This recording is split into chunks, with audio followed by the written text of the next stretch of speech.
Welcome to another episode of At Even Strength. And listen, let's celebrate a PWHL game at Madison Square Garden. This is a women's hockey podcast brought to you by Black Rosie Media. Erica El Ayala here, the founder of Black Rosie Media, and Rachel Donner is not only our co-host here, but also going to be boots on the ground, Rachel, for the game tonight in New York City proper. Yep. I am so excited. I know. And you got to go. So the team, let's start here because the team actually had a practice at the top of the week and they were able to hit the ice in MSG. You were there for that practice as well. Not only seeing the New York Sirens on the ice, but also speaking to the players after. I mean, what are the vibes right now, even just coming from the team? Yeah, it was really interesting because the practice took place before another game in between. So it's like they're practicing at Madison Square Garden, getting excited for that game, but they still have another game in between against, Right. the top Minnesota Frost, right? Where they have to win out pretty much to make the playoffs. So that dynamic, I think, was really interesting. There was also the dynamic of having a few new players on the ice with them to integrate. They had Denisa Krishova, who they had just traded Jinsey Rose for 1-for-1 with the aforementioned Minnesota Frost. So both of those players were facing their old team right out of the gate. So that was something to consider. Also with Kalti put on LTIR, that's really disappointing for the Sirens. And then, they had up-leveled Nicole Valerio back to the full roster. And so there's all sorts of stuff going on with the New York Sirens while they're just kind of in awe of skating on the ice at Madison Square Garden. Yeah, indeed. I mean, and you said it, and we're going to get to some of that. But again, we just want to tee up MSG because this is a pretty big deal. We've talked about it. We've talked about it for weeks, really. Once the announcement came in, it's not only Madison Square Garden, and if I'm not mistaken, a PWHPA event took place at MSG. I think we're going back several years now. So women's hockey has had a footprint, and the Rangers have done things, especially during those COVID years, more virtually. But I remember, Right. they were doing a lot with women's hockey, or they were doing things with women's hockey a lot. I don't want to get too excited, but Right. I think it goes back to conversations that we were having with regard to this league. A part of the reason that we're seeing, I think, some of the viewership numbers and specifically the attendance numbers is because they do tend to make things events, right? And I think that there can be a tipping point where you're too involved in making things an event as opposed to focusing on the product on the ice. Now, there are things like the officiating that I think need to get shored up.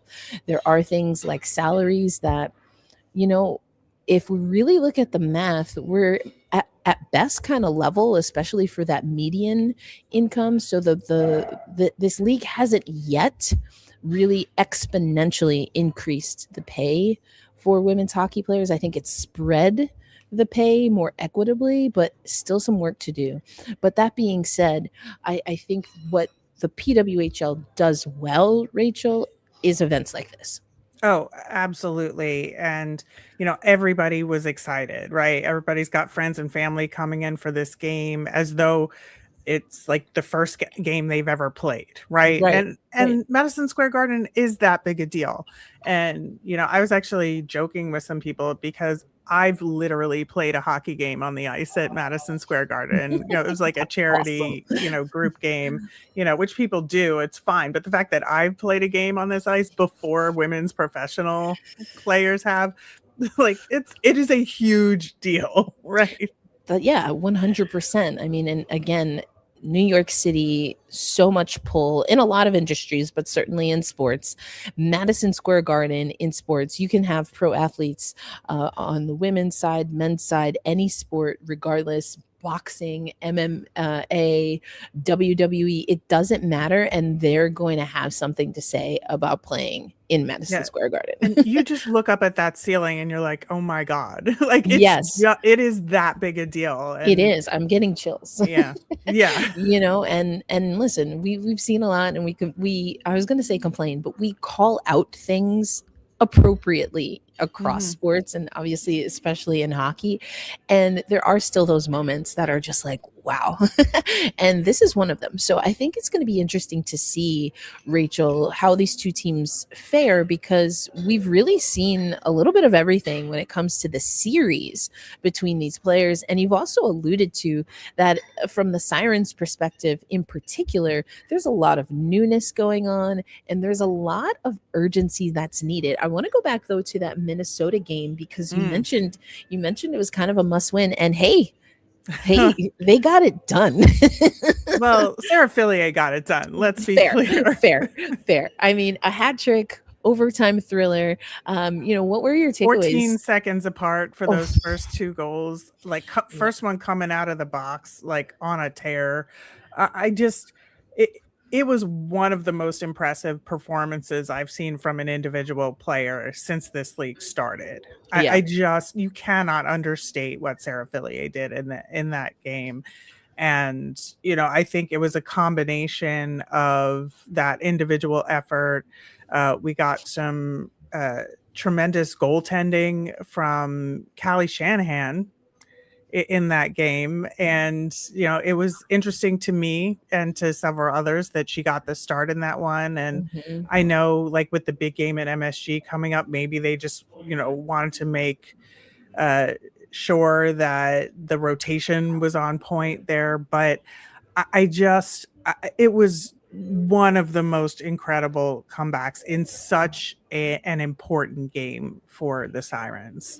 yeah. Like you said, taking down a top team in the Minnesota Frost, and the Frost that they're scoring was pretty even. They scored one goal in every period. Obviously, did not get a goal in overtime, but it was the New York Sirens having to push through, having to come from behind. Neither Hmm. team was able to, oh, excuse me, neither team was great on the power play special teams. It was the Frost, though, that Right. right, that did get a power play. And I think it's so interesting, and I don't really know what that means. Or I should say, let me ask, what you do you take any stock in? I mean, special teams are hard, and specifically on the power play, I don't think we're really seeing teams be particularly great on the power play this year. No, and I actually asked Greg Fargo about that Mhm. because the Sirens had a very extended period of time where they had a two skater advantage. It was 5-on-3, and then they pulled the goalie and made it 6-on-3 for a section of it because there was the delayed penalty, right? So it was, and they did not score a goal in any of that time. It was around like 3.5 to 4 minutes of of 5-on-3 for the Sirens. They could not score. I asked him about it. He's like, "Yeah, if there's like one thing I had to take away from that game, that's something we're gonna have to look at the video on that for sure." And like they absolutely needed to do that. Now, they got lucky later on, right? Because all of that happened, and then you move on, and Sarah Fillier has that performance. But Right. that was some tremendous defensive work by the Minnesota Frost for sure. Right. And I think that's definitely, the other side of that is that, teams are getting it done and finding a way defensively. I think that when you look at this Sirens team, and you mentioned, Culty going on LTIR, bringing in some other players, we've already talked about Gerard, but what is the sense that you're getting in how, Krishova was able to, or has been and will, excuse me, let me get my words together. It's early here in Arizona. What are your feelings and thoughts about how she has been incorporated, and what you think the impact could potentially be, and how she can impact or improve what New York is trying to do? Yeah, I think she is going to be really good for this team. I Mhm. think that, she really fit in well on that line with Kristen O'Neill and Peyton Levis. I think their playing styles really worked well. They're just going to have to build on that as far as the chemistry goes. Right. But, especially Kristen O'Neill like won almost all of her faceoffs, and that helped that line quite a bit, I would say. But I think it'll only get better and better. And when you lose somebody like Calty and Taylor Gerard is out, you need somebody that can take on a top six role and who gets it. And Krishova is that kind of player. 100%. I mean, I've really been a fan of her game for a while, even in the PHF days and things of that nature. I do know, though, and we talked about it a little bit in the Black Rosie Media Slack channel, but it's not a like for like. It wasn't a like for like trade. No, it was a need for need trade. I like that. Tell me more about that, because I think you're right. Yeah, I mean, I think that when you look at Minnesota, they absolutely needed help on the blue line. And when you look at a team that's guaranteed, I mean, they haven't clinched yet. But when you look at, the standings, it's pretty much guaranteed that the Frost are going to make the playoffs, right? They're one of those top 3 teams, and they're going to need help on the back end in order to compete, because those other 2 teams are far above them, right? They're going to have to play Montreal or Boston when all is said and done here. And those are very powerful offensive teams. And Jinsey Rose provides a really great addition to their blue line. And the Sirens needed scoring, right? Right. So it really is just a need for need. And I would say Jinsey Rose on average is probably a better player to have on your roster overall. But I think when you look at the Sirens blue line, they're healthy, like nobody's injured there, and they have a really good replacement player in Nicole Valerio, who stepped in and did a great job. And we've seen her all season long be able to do that intermittently. And so to me, it's a no-brainer if you're in desperation mode, if you're the Sirens. Yeah, for sure. And so, you've alluded to the standings a little bit here. And although Minnesota isn't a team that has mathematically clinched a playoff spot, there are 2 teams actually. Boston was the first, Rachel, to clinch a spot, and Montreal has also, as of this recording, clinched a playoff spot. Yeah, so that's exactly as I was just saying. It's pretty clear based on the point differential here that Minnesota is going to get that 3rd spot. Right now Right. they have 43 points with 6 games remaining. Toronto is the next team down with 34 points and only 5 games remaining. So on average, like it's pretty clear. And then we have 3 teams essentially fighting for that 4th spot, with Toronto, Ottawa, and New York, which with more of the outside chance. Right, for sure. And so, as we know, the gold plan is something that is enacted in the PWHL. So, although we do have 2 teams that have officially clinched a playoff berth, with likely a Minnesota, getting there soon, we also have teams that are jockeying to see if they can be eliminated first. And the Sirens are playing one of those teams, actually the team that is at the bottom of the standings, and that is the Seattle Torrent. Now, I do want to, before we get into some things about the PWHL draft and maybe even expansion, I want to just stay here for a moment, because you're going to get to see Hillary Knight not in her first return to the ice since the Olympics, Right. but she's freshly back. MCL, I honestly was not expecting, and I've said this with our podcast with Ava Wood. I really didn't expect for her to return, but she is here, and it's a big game. And so knowing that Hillary Knight is back in the lineup, I think again it just builds for the excitement. But this is a Seattle Torrent team that they've had Michaela Grant Mentis go down. We've already talked about Hannah Bilka. We've talked about Hillary Knight being out. Now she's returned. But this is a team that's really just trying to survive right the rest of the season. On the one hand, that's very unfortunate for this Torrent team. On the other hand, with the gold plan, you wonder again if it's something that will benefit them in what we're going to talk about next. But I don't see though this Torrent team really playing the numbers. I think they're just playing what's in the game that's in front of them, Rachel. I mean, they don't really have a choice in the matter right now, and they're doing the best they can. I'm like shocked they have a back-to-back coming up next week too, which is going to be brutal, right?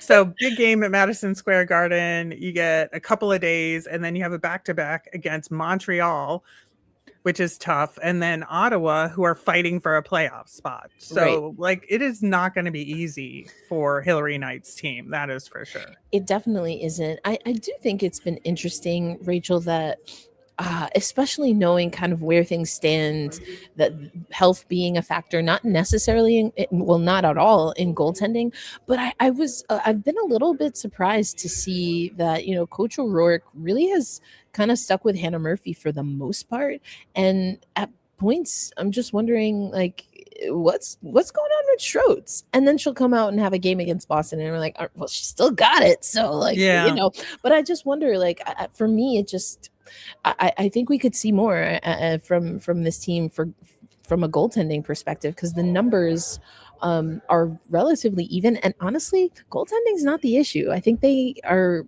not as defensively structured as they probably need to be more competitive in the PWHL. No, I agree. And, I wonder sometimes with these late season games, especially with, Seattle and Vancouver, to be honest, like they're just trying to still figure out the chemistry thing. And we know that expansion and another expansion draft is looming. And so is that affecting what these teams are doing? I don't know. I think it's a question that should be asked though. Yeah, I think that's really interesting. And it is something again that we've talked about in the Slack channel. Like what's kind of going on here? Like what is the plan? I think that you made an excellent point though, and that these are clearly two expansion teams still trying to figure it out. And so, yeah, you're looking the gold plan and elimination and things of that nature. But I again think that especially for this Torrent team, they just need to kind of focus on the task at hand, work on getting those disciplined, muscle memory, get the systems down. And that's kind of the real challenge here for them. But you mentioned expansion. We know that there will be a college draft coming up. But Layla Edwards continues to just be awesome. We talked about KK last episode. And, Layla also, of course, won a championship along with Wisconsin. But she made an announcement on Good Morning America. I don't think it's really surprising, but it's Good Morning America, so we're going to talk about it. Yeah, I mean, she said that she's definitely going to be declaring for the PWHL draft, which was expected, I think, but still, good to hear it from her specifically. And like, what a year for her. Like, just what a year. So here's the thing, Rachel. We talked about Wisconsin. Also, well, anyway, I was just thinking about some comments that we had on our last video about domination, and Wisconsin certainly a team, and the WCHA teams just overall that certainly dominate. So you got to think that there's a high chance that a Badger goes first overall. To which team we do not yet know for the whole conversation we just had, but do you think that could it be Edwards? Could it be KK? I mean, do you have a sense? And again, we don't know the team, so fit will be a factor. But just for the vibes, Rachel, who do you think should be perhaps the number one pick? I mean, it's gotta be KK, right? Like it I just, mean, I, it's a I good just don't see it choice. going any other way. I mean, because here's the thing. Oh, I'm sorry. Do you know, like you just said, you kind of need defense. KK, defender. You need offense. Oh wait, KK can facilitate, led Yeah, in assists, and she shoots. I mean, like, shoots. Right, but was a great leader puck in it. mover. Great Like, puck mover. You need someone with veteran experience and leadership. I'm sorry, just coming off of a championship, a gold medal, and two effectively MVP nods in both tournaments. Not a bad person to help build a team around for obviously a program that is effectively what we call a lottery team, meaning that they were in the conversation to have the number one pick. Now, of course, the pick could be traded, but I think if we're looking at Seattle, if we're looking at Vancouver, that's pretty solid. I also do think that Edwards has a chance to go pretty high because someone who can play forward can play defense. I'm very curious to see what position she would play professionally. I almost think defense is probably the way to go. And then you have what, like a 6 foot defender with almost the exact same resume as KK, like as Caroline Harvey. I mean, I could see the Badgers really having maybe like a 1-2 here. yeah, I mean, I I think both teams would win, first off. So, like, if you 100%. have the second overall pick, you're like running in the streets, like Yeah. celebrating because you're going to get a phenomenal player no matter what. Yeah. I think that to me, there's no question what the order is. Well, let us know in the chat. What do you think? Who should go number one overall? Does fit even matter when you have players like Caroline Harvey, Layla Edwards? I mean, we don't know officially who has declared, but again, Layla has already expressed it. You think it seems like the next step here for for KK as well, but expansion. Oh man, listen, we've talked about this. I think again, the PWHL does a great job creating events. Expansion is definitely a conversation. But as someone who is at the women's Final Four and covered in a 2-team expansion draft that was very interesting. I'll just say it that way for people who know women's basketball. There also is a tipping point with that, right? Are you expanding too soon? What is the expansion experience? Does it need to be its own event? Because I do kind of think that ESPN and the WNBA fumbled the bag with their 2-team expansion yesterday. Time was an issue because of their collective bargaining agreement. But Rachel, like, what are we hearing with regard to expansion? Is it going to be 2 teams like we just saw with the WNBA? Is it 2 teams but over the next 3 seasons? Like, kind of what's the vibe? What's the word around WoHo? Yeah, I mean, the league has said and continues to say, with the last takeover tour game coming up in this upcoming week, the topic has been revisited, right? And the league continues to say 2 to 4 teams. We're definitely expanding next season. We are going to continue to have the takeover tour into next season as well with a similar number of games. The league has said, Sheer has said that they're not going to have any fewer takeover tour games. And, I think that it's not just the data from the takeover tour they need to take into consideration here. It's looking back at the expansion that they just did. And I think that's equally as important as looking at the new markets and the potential of new Mhm. markets. And I think everybody tends to focus on that. But let's look at Seattle and Vancouver. And I think we can look at attendance.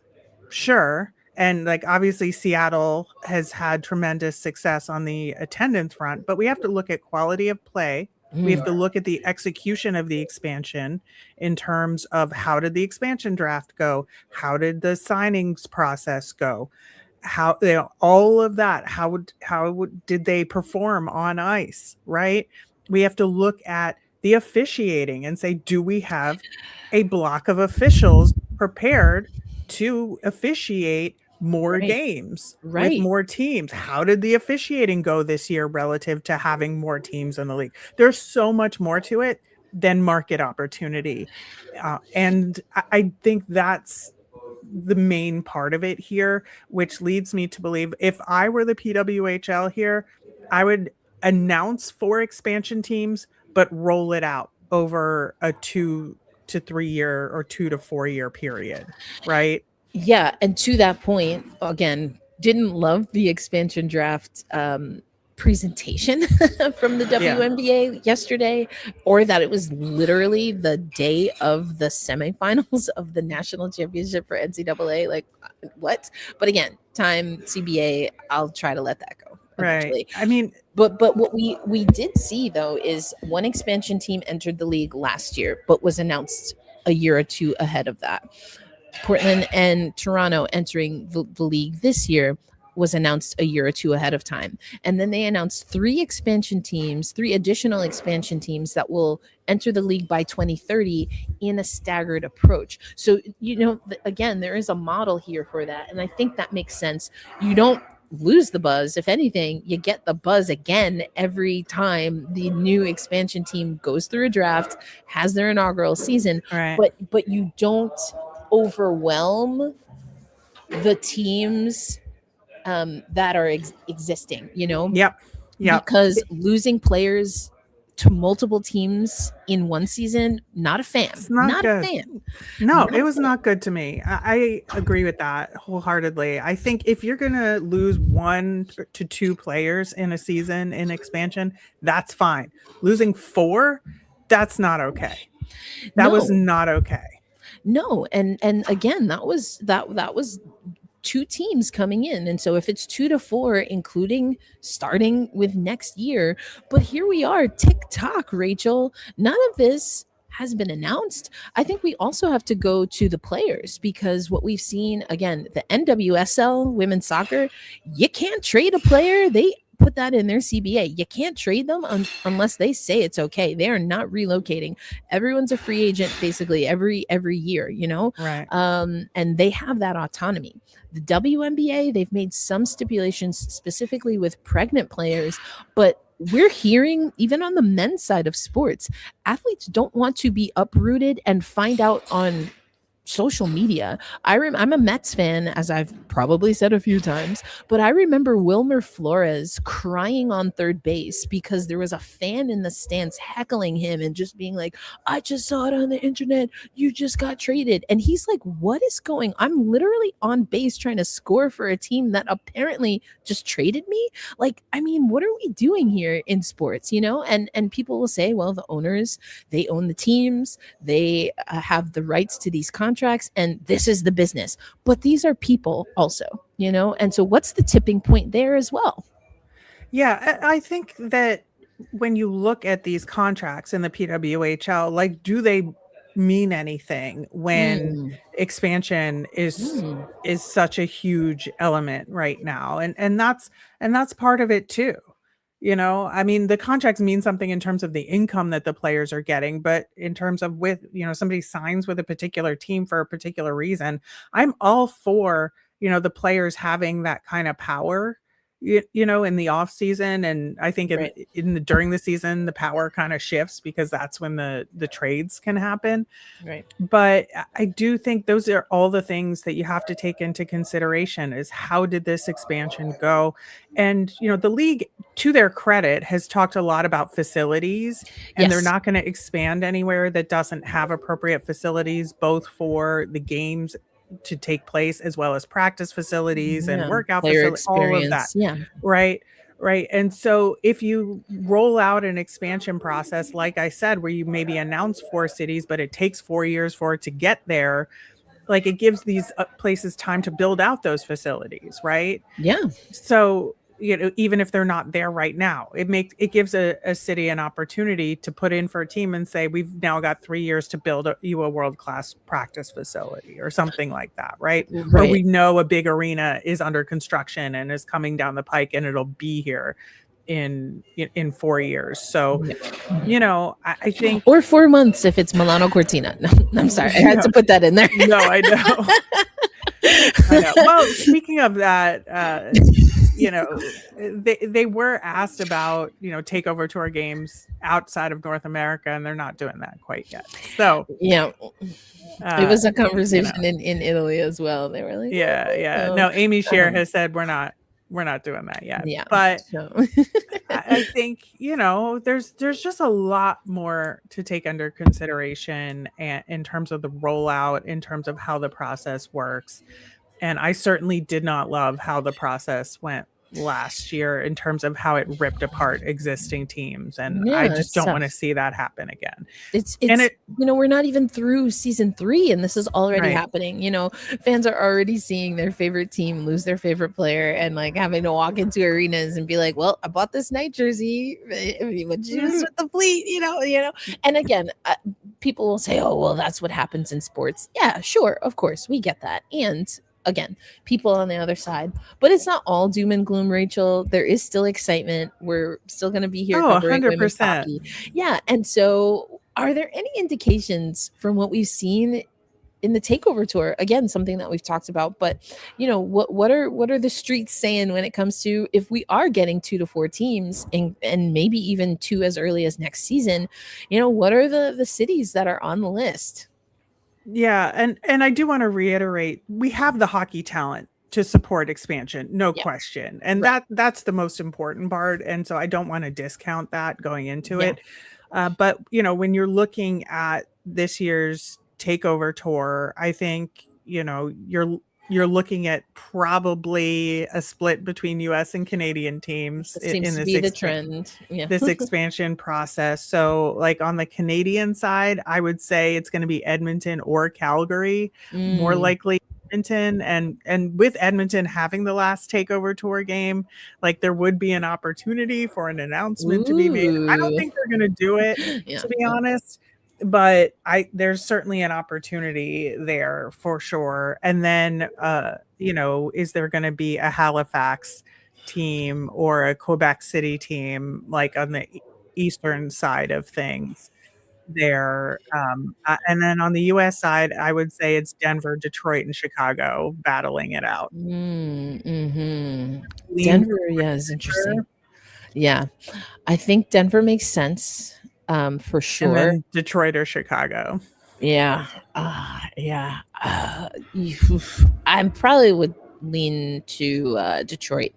And Ava Wood, who again contributes to Black Rosie Media on the 206 Sports Collective, had a really interesting video just talking about if the venue where they did the takeover tour for Chicago, which wasn't that Seattle, New York? Yeah, in Chicago, right? That's what I thought. From a fan experience, or maybe doesn't. Yeah, it's where the Chicago Wolves play, right? In the AHL, it's a much smaller. So again, is this testing the market, but maybe not the venue? But I just wanted to come back to another point before we get into the schedule, including of course the MSG game that you will be at later tonight. I think also the facilities and that the league is taking such care. Again, that comes from the history that we have in women's pro hockey. And I hope that the Players Association is also able to put their mark on what that means, what that looks like, and help to codify and be a part of those conversations, because the WNBA is about to celebrate its 30th season, and this is the first CBA that has that facilities should meet a certain standard, that every team should carry a certain number of staff, including with recovery staff. Those are things that for 29 seasons of women's basketball didn't exist, and these players had to fight to get into this collective bargaining agreement, because even after 29 seasons, women's sports still gets nickel and dimed. So there is money behind this. Again, that's, I think, why we see this, the PWHL leading with marketing, and the player voice in that is still extremely important. So we'll continue to talk about topics like this because it's clearly not all bad, but it is nuanced. And I think there are things that you can learn from the history of women's hockey and even just women's sports in how to move things forward. Or as Fat Joe says, yesterday's price is not today's price. And this is a league that is fast growing, is being awarded for being, you know, a really great and strong startup and in good company with other businesses. And in sports at this day and age, and especially in women's sports, that should not come at the cost of the athlete experience. If anything, if you want to put in money in sports, you have to cough up the money that is needed to support these elite level athletes. So we want to continue to see that. And in case you haven't figured it out, we are definitely pro labor and pro athlete on this podcast. And speaking of the athletes, though, we know two teams have officially clinched, a playoff berth. We, of course, don't know what the seating will be yet, Rachel, but we have a pretty nice schedule on tap, including, again, the Seattle Torrent at New York Sirens, which is going to be at Madison Square Garden. I mean, do we even really need to pick our game of the week for vibes? I think we know, but I'm going to ask anyway, Rachel, because that's what we do as journalists. You ask the question, even if you think you maybe know the answer. Yeah, I mean, obviously that's the game of the week, right? And truly, there is no other game this week with those vibes. The one thing I will say is that Seattle is going through the gauntlet, like we've just talked about. So we have this game, and we have the back-to-back on Tuesday and Wednesday. So they have 3 games in a very short period of time, where you know, you have Vancouver playing 2 games, but in that same period of time, Minnesota only has 1 game. New York only has 1 game. Boston only has, you know, it's like, it's just very odd, I think. Yeah, not a great week for Seattle. And also, you know, I think that means that for other teams, yes, first of all, let's state what I think we've already stated on this show. Seattle is a team that, you know, sometimes you call it a trap game. Seattle can come at you, right? Yep. And so these other teams, especially those who have not clinched, they need to really be focused. And because Seattle has all of these games, I think it goes back to something that I mentioned earlier. We're going to see, I can only imagine, Rachel, especially for that back-to-back, right? But you got to see different goaltenders. So we're going to see Schroeder. We're going to see Murphy, I would imagine. And so when you see Seattle taking on, of course, New York tonight, as you said, Montreal, and then also Ottawa. Ottawa is that team, right, that we're looking for, and they're going to really bring it to Seattle, as you mentioned earlier. But Montreal, yes, they have clinched a playoff berth, and I'm sure they would prefer, well, actually, I shouldn't say that because we've seen how picking their opponent has gone fast. But I think anytime you can be the higher seed, you can create some separation. It's just going to, because, you know, the playoff spots have not, or excuse me, the playoff seeding has not been, so they could still slide, you know, and be a team that maybe someone is like, yeah, we pick you, Montreal. So they still have to win games, you know. Yep. So it's going to be interesting to see how Seattle really goes through this. But again, Minnesota taking on Vancouver. Vancouver is also a team that can trap you. Minnesota coming off of a loss to Seattle. So I'm thinking, though, Minnesota is really going to bring it to Vancouver. So, and they have to. They really have to at this point, Rachel, from a Minnesota perspective. Yeah, I think if they want to go into the playoffs on like a good pace and good momentum, they're going to want to win out as much as they can. Yeah. And I will say they've got 2 championships, right? 2 banners, for some of them 2 sets of rings. And we know they didn't always come in to the playoffs. Actually, did they ever come into the playoffs feeling like 100% confident we got this? They've never been the top seed coming in. They've had to claw and fight their way through. Lee Steckline saved them with, some goals just to get them in good positioning for the playoffs last year. I love defender goals, and we here at Black Rosie Media support Lee Steckline in all matters. But so that's going to be an interesting game for them, not necessarily because of the matchup, but because Minnesota has to have a good showing. But of course, yes, the game of the week is the Seattle Torrent at New York Sirens at Madison Square Garden in New York City. I know we talked about it at the top, Rachel, but as we start to close out, just final thoughts or things to watch when it comes to this game. What are you most excited for your experience, and what are you hoping to see on the ice, first from the Sirens and then maybe from the Torrent? Yeah, I mean, obviously, this is a must win for the Sirens, like we talked about. And I want to see them come out strong. I think, when you look at that last game against the Frost, the Frost obviously, I think, dominated that game early. And I don't want to have to see New York have to play from behind in this particular game, because as we know, like you said, Seattle does have the personnel to wear you down. And so if you just make your statement early and often, that's your key to success. But I just am very much looking forward to 18 plus thousand people saying wee woo all at once. Oh, Rachel. Folks know I'm not a wee woo fan, but I am a wee woo fan. I love that for you. It's unique. I will stand in my truth, and I will do my best not to yuck your yum. So you're gonna have to get, if that happens, just to for the hashtag content and then to rib at me, you should just send me that video when it happens. 18,000 people going wee. I absolutely will. I hope there's an odd Pizza Rats chant too. Oh my gosh, all of the things that I'm just like, no. But again, hey, we've got women's hockey in New York City proper, and Rachel is going to be on hand for At Even Strength. Rachel, have such a blast, and I cannot wait to get some of your reporting from the arena. But that is going to do it here. As we wrap up this episode, we have so much to talk about next week. We usually are having our shows premiere and air on Saturday mornings, but we did this one live. And so if you're not already following At Even Strength, please do.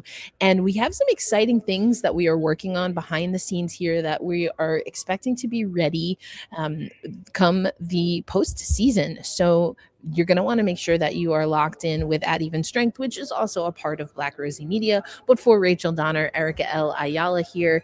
And hey, I usually say this on my Seattle podcast, but I want to extend it here today because it's been a little bit of a rough ride here. I love what I do, and life gets hard sometimes. So a reminder to be kind to yourself, and when you can, extend that kindness and grace to others, but certainly start in-house first. We hope you enjoy the games on deck this week, and we will be back here at Even Strength next week to talk about it. Peace out, everybody.